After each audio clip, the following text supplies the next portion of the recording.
Hey everybody, I'm Nate the Movie Guy, back in my college dorm setup. I moved back this past weekend, and I would like to talk about The Last of Us Episode 1. So for these episode discussions, I'm going to be going full major spoilers. So if you have not watched the episode yet, click off the video, go watch it. Or if you don't care, keep watching. You know, that's fine.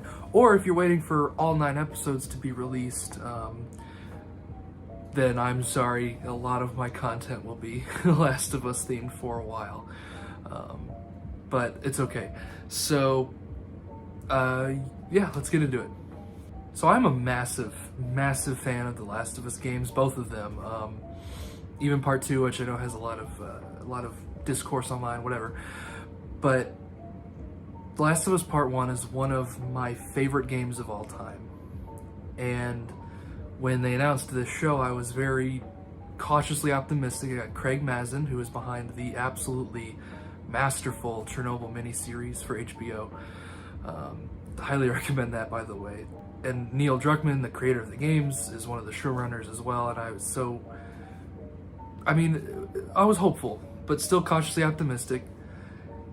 But then, man, wow, I'm so happy to report that this is just perfect.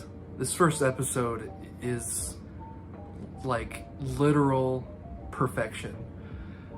When they announced the show, they also announced that it would expand upon the first game's story in new and interesting ways, and from episode 1, that is apparent. I mean, through this first hour and a half episode, we spend time with Sarah, Joel's daughter, before disaster strikes. We spend an entire day with her before she suffers an untimely death, very unceremoniously, might I add, and that is exactly the point. And I gotta say, Nico Parker as Sarah she's great. She's perfect. And her scene with Sarah, I can imagine, you guys can guess, with her and Pedro Pascal as Joel is just, I knew it was coming. I think everyone knew it was coming, and it didn't make it any easier. They both did a phenomenal job in that scene, and Pedro Pascal as Joel is just brilliant. He's so good, and I just can't wait to see how his version of Joel develops and changes. And what's super interesting to me is that the show spends more time letting us know just right off the bat that Joel is, especially after the 20-year time jump after Sarah dies, he is not a good person. He's not a good man. But he lives for the people he cares for. And that's something the game does well, but it takes a longer to kind of get to that conclusion in players. So I'm glad that we get that right off the bat, that we understand that Joel lives for Sarah, or he lived for Sarah, he lives for Tess, and he will come to live for Ellie, as we see in the games. And this is a very faithful adaptation so far, so I can't imagine they'll stray too far from that. But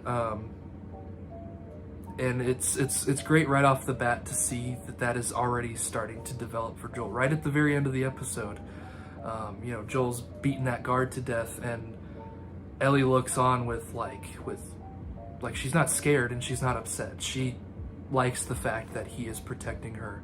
And there's even a short little flashback where Joel forgets that Ellie is not his daughter, and it's just like his instincts kick in and he kills this guard. And that was something that didn't really happen in the game, at least not exactly like that. And I really liked that. I thought that was really neat, really cool change. But yeah, you know what is a neat change that I don't see too many people talking about is the timeline change. In the games, the outbreak, the infection, all that stuff, the zombies start showing up in 2013. But in the show, they scale it back 10 years where the outbreak starts in 2003, which is just kind of funny for me because I was born that year. So, and it was September 26th. It even said, there was a little date card in the corner of the beginning of the episode. September 26, 2003. I wasn't even born yet. In the HBO Last of Us universe, I don't exist. But you know what? That's fine. It's fiction. Anyway. I thought that was a really neat change because, you know, smartphones weren't around yet and news traveled slower. So because we spend an entire day with Sarah before the outbreak happens, while we kind of know deep down, like inside, that like it's happening and there's hints of it everywhere. You know, we hear stuff on the radio, we see a little bit on TV, and there's almost every scene you hear police sirens or people are paranoid that they're gonna get sick. But it's in the background, it's not really there, so when it does happen, it makes sense. It's not like completely out of nowhere. You know something bad is going to happen, and it does. But something that wasn't also present in the game, and this is one of the ways I think they expand the world, is it's very post 9/11 America.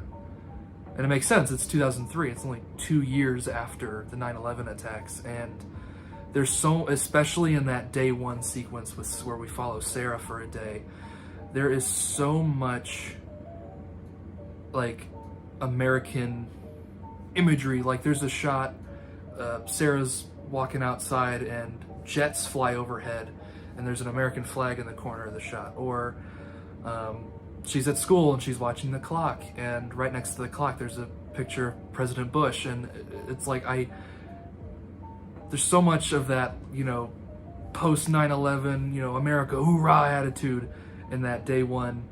But it's not even like, you know, like it's not like a propaganda thing. It's just like that's how it was at the time in American culture. That's just how it was.